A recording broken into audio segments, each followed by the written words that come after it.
Assalamualaikum warahmatullahi wabarakatuh. Halo teman-teman, kami dari kelompok Women and Trafficking dari Lembaga Perlindungan Saksi dan Korban akan menampilkan drama yang berjudul Jejak Luka Suara Tak Dibungkam. Sebelumnya, saya perkenalkan, saya Rara Intana Putri sebagai Ibu Dewi. Saya Riri Putri Aprilani sebagai Nina. Saya Yasmin Caturcita Firzana sebagai Maya. Saya lalu Muhammad Nafi Rabbani sebagai Hakim dan Pak Tono. Saya Mu Aditya Bilal sebagai Danu dan penjaga. Selamat menyaksikan. Banyak yang mengira trafficking hanya soal dijual secara paksa. Tapi sesungguhnya itu soal kehilangan. Kehilangan pilihan, kehilangan nama, kehilangan hak untuk berkata tidak. Di tempat inilah para gadis belajar bahwa senyuman bisa jadi topeng. Di balik gemerlap kota dan senyuman manis brosur pekerjaan, ada cerita yang tak pernah dicetak di koran pagi. Cerita tentang perempuan yang dijanjikan mimpi, lalu dijebak dalam malam-malam panjang tanpa harapan. Perdagangan orang, kata yang terdengar berat namun terjadi begitu dekat. Menyasar yang paling lemah, yang paling terpinggirkan, dan paling mudah dipatahkan. Ini kisah tentang Nina Maheswari, tentang luka, ketakutan, dan keberanian untuk bersuara.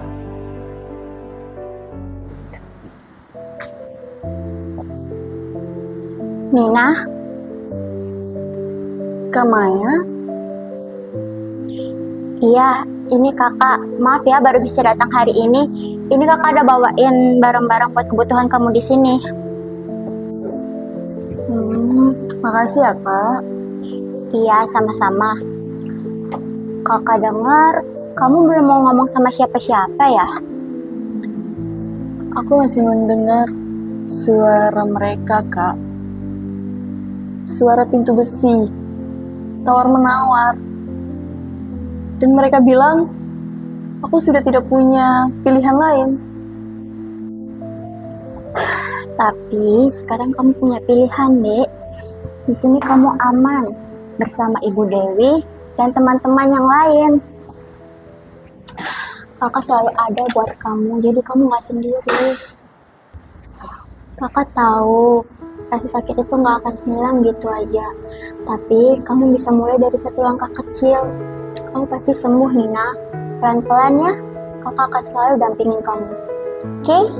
Oke.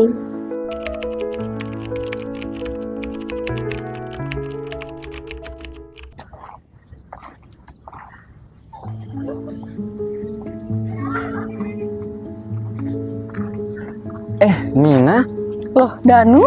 kamu kemana? Aku mau ke warung sih. Oh, kamu mau ke warung. Gimana kabarmu? Alhamdulillah baik. Kebetulan nih, ketemu kamu. Aku punya penawaran pekerjaan nih. Kamu berminat nggak? Kira-kira pekerjaannya apa ya, Danu? Kalau pekerjaannya itu di restoran gitu, Nin. Terus, tempatnya di mana? Tempatnya sih di luar kota. Tapi, aku belum pernah keluar kota, Danu. Nah, justru itu, Nin, kesempatan kamu buat kerja di luar kota. Siapa tahu bisa membantu keluargamu juga, Nin. Kebetulan juga nih, Nin, kamu itu cocok kerja di restoran begitu. Kamu orangnya bersih, rapi, cantik juga, dan gajinya tuh lumayan, Nin. Kalau gitu, aku izin ke kakakku dulu ya. Oke, Nin, boleh. Nanti kabarin aku lagi ya. Oke, aku pamit dulu ya. Oke, Nin, hati-hati. Oke, bye. Bye.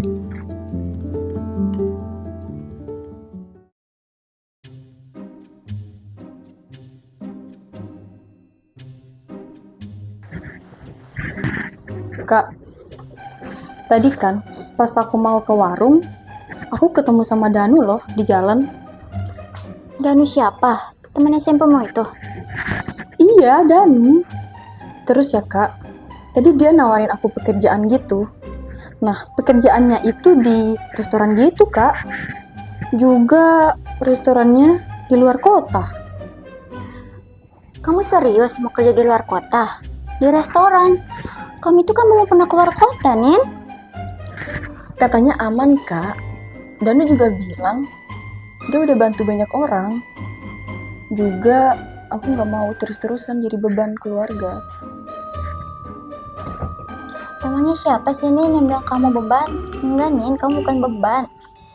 Tapi apapun itu kita harus hati-hati dalam mencari pekerjaan. Kamu tahu kan sekarang lagi banyak banget penipuan di dunia pekerjaan. Tapi Kak, kalau aku terus-terusan kayak gini, kebutuhan kita nggak akan pernah cukup sampai kapanpun itu. Ya udah, emang kapan Dek berangkatnya? Kata Danu, minggu depan sih Kak. Minggu depan. Ya udah, kalau emang kamu mau kerja di luar kota, nggak ada salahnya juga kan cari pengalaman. Tapi besok kakak ikut antar kamu ya. Serius Kak? Serius aku boleh keluar kota? Iya. Terima kasih ya Kak.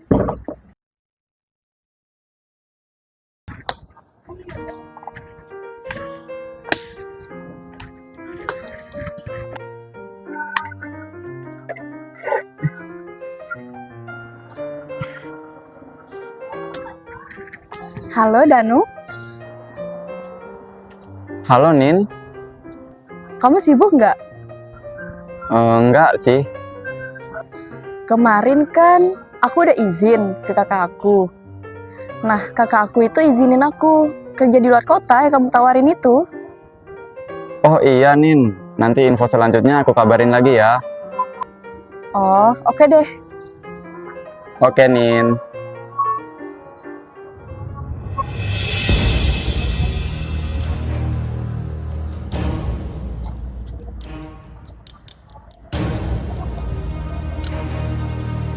Halo bos, kita udah dapat mangsa satu lagi nih bos. Orangnya masih muda, bersih, dan cantik juga bos. Intinya aman dah bos. Oke bos, siap.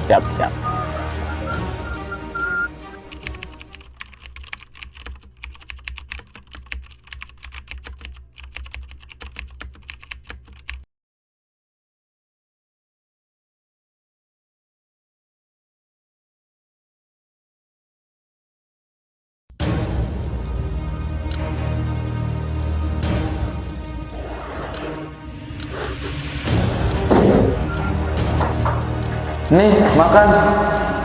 Nanti malam giliran kamu dipanggil.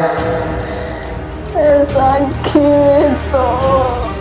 Gak ada sakit-sakit di sini, semua harus kerja.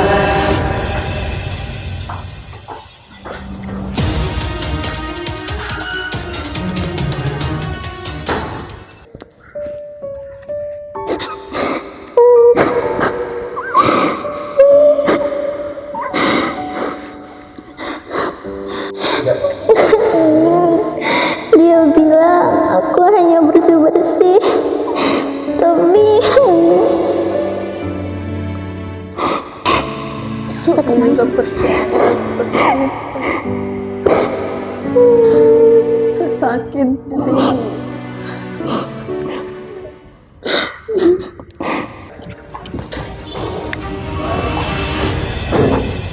Ayo, giliranmu sekarang. Saya belum siap. Gak ada belum siap-siap. Ayo, cepat. Aku nggak mau. Cepat. Nggak mau. Cepat. Ayo, cepat. Tak ada waktu untuk protes. Tak ada ruang untuk menjerit. Dalam sistem yang diam-diam menyusun langkahnya, suara mereka terkubur. Tapi jauh di dalam sana, harapan tak pernah mati. Hanya tertidur, menunggu saat untuk kembali bangkit.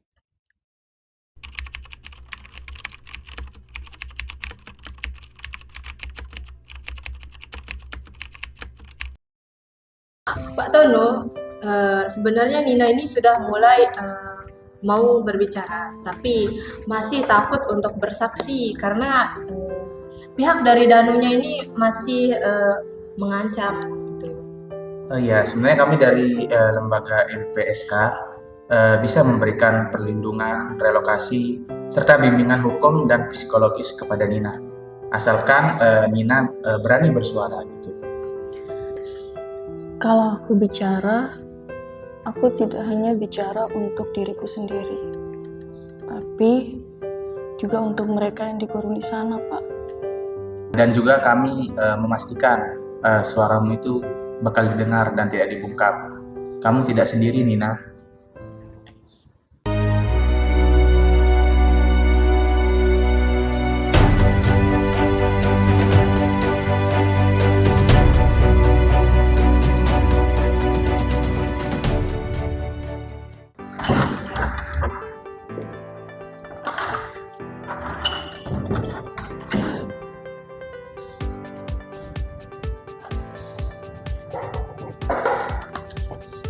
Jadi begini, saudari Nina dan keluarga yang mendampingi, berdasarkan keputusan hakim, Danu dan antek-anteknya beserta oknum lainnya divonis 15 tahun penjara. Ini tidak mudah bagi kita, tapi ini permulaan. Sebelumnya, saya berterima kasih kepada Bapak Tono dan Ibu Dewi dan juga rekan-rekan LPSK yang sudah membantu saya dalam permasalahan ini.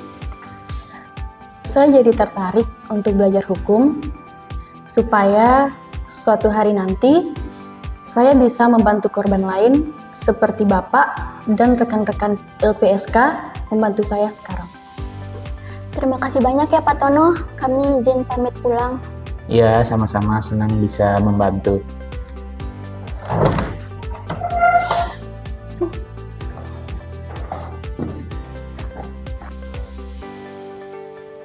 Jangan diam, dengarkan, lindungi, karena setiap suara pantas didengarkan, dan setiap korban pantas diberi ruang.